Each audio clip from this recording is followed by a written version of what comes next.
What? Only 4% of Malaysians can afford to retire? Well, yes, apparently according to EPF, which is the Employees Provident Fund in Malaysia. Of course, this assumption is based on people relying on the EPF withdrawals upon retirement and they're not living off any savings. The 4% statistics actually is quite shocking considering that Malaysia has a population of 34 million and is actually moving towards an aging population. This means that a greater population is moving towards retirement in the coming years and they do not have enough for retirement. The purpose of today's video is to highlight to you the retirement crisis in Malaysia and how you can avoid this retirement pitfall for yourself and your family. Hi there, my name is Fran, one half of the Corporate Breakout Couple. I'm Malaysian, my husband John is Singaporean, we're currently residing in Penang, Malaysia. We got ourselves early retired in the year 2020 at just the age of 40 years old, and we created this YouTube channel to share with you the benefits of early retirement, financial literacy, financial education,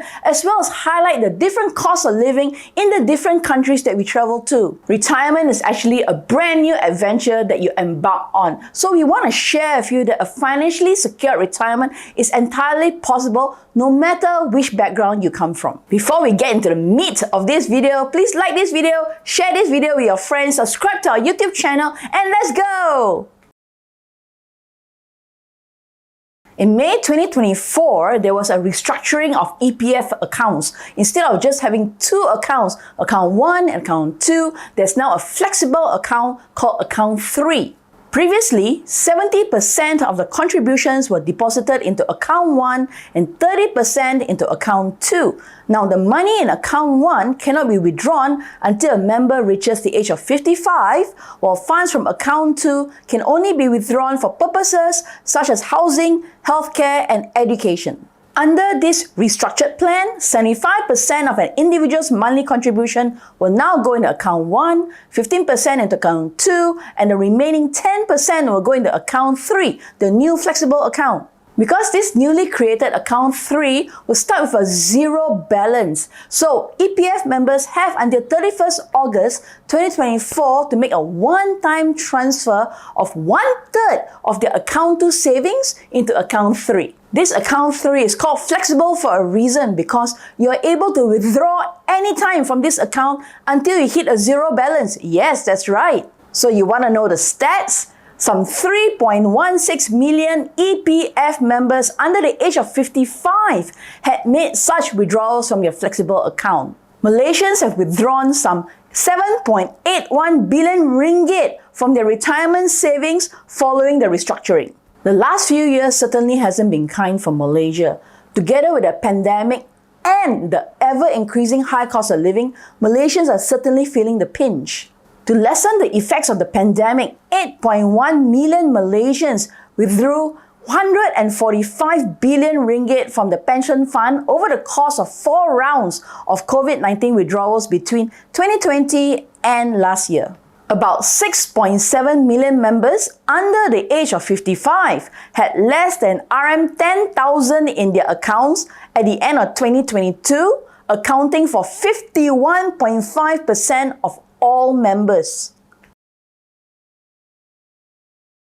The EPF scheme was born because it is supposed to be a retirement fund for people to fall back on when they hit retirement age. The fact that a lot of Malaysians are actually falling on EPF and withdrawing from the flexible account to fund their everyday needs is extremely worrisome. According to statistics, 35% or 94,827 out of 274,715 EPF members aged 54 years have less than RM10,000 in savings, while only 2% or 4,877 members from the same age group have over RM1 million.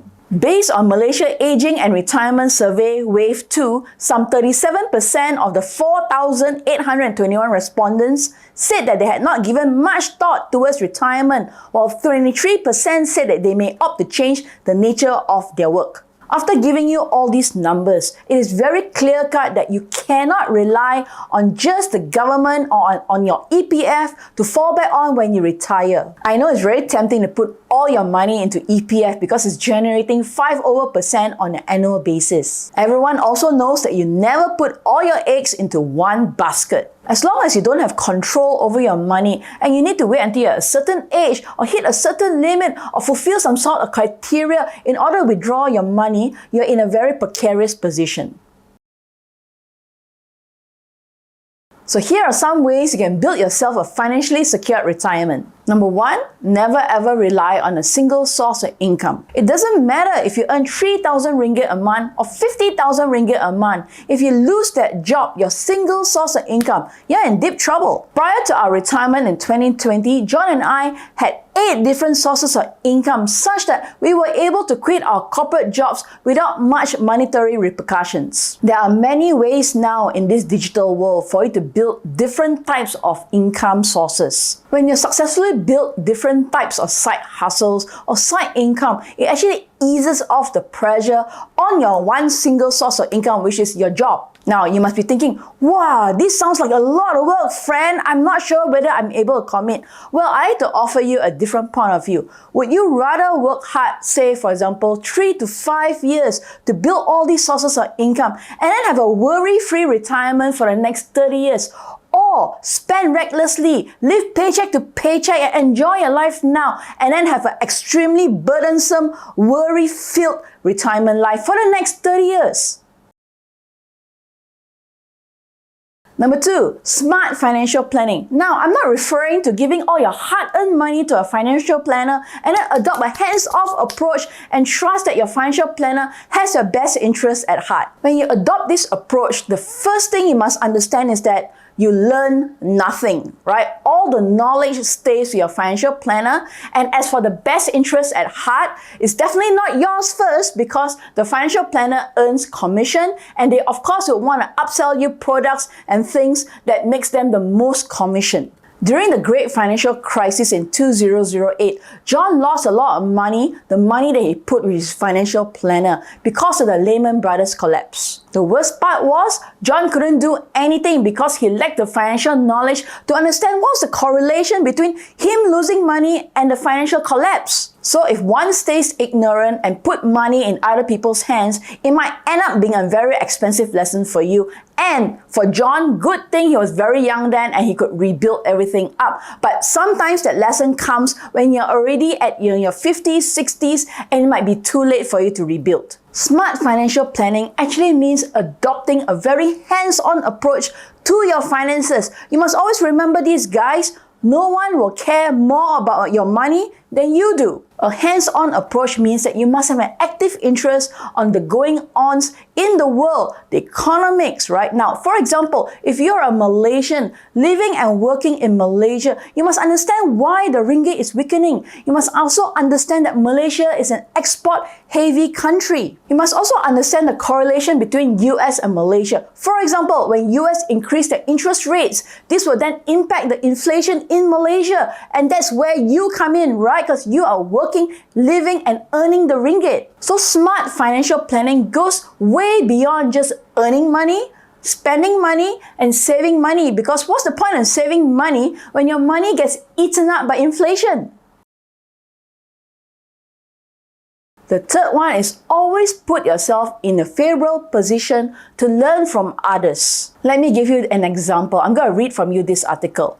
Norris Lan, on the other hand, wishes that his EPF money was not locked up. Poor financial planning was a reason why he did not have much money squirreled away prior to the pandemic. Before he was a taxi driver, he worked as a chauffeur and a bodyguard, bringing home $8,000 per month. I thought the good times will go on indefinitely. That was truly my mistake.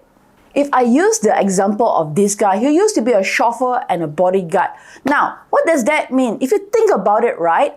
Only wealthy people can afford a chauffeur and a bodyguard. So if he was the bodyguard and driver for many years to this successful person. It means that he had plenty of opportunity to ask from this wealthy person how to do investments, how to do financial planning, and all sorts. But no, what did he choose to do instead? He chose to spend his arm 8,000 because he thought the good times would last forever. On the other hand, I'd like to give you an example of Li Ka-shing's driver. Li Ka-shing is a billionaire, the richest man in Hong Kong. This driver drove for Li Ka-shing for 30 years, and upon his retirement, he has amassed enough money for him to get a great retirement. What did he do? Well, he actually followed Li Ka-shing's actions on certain things, and he did that on a smaller scale, of course. Now, there's a debate on the internet whether the story is true or not, but you know what? It doesn't matter because it is actually the moral of the story, which is when you're in the company of great people, take their advice, ask them questions,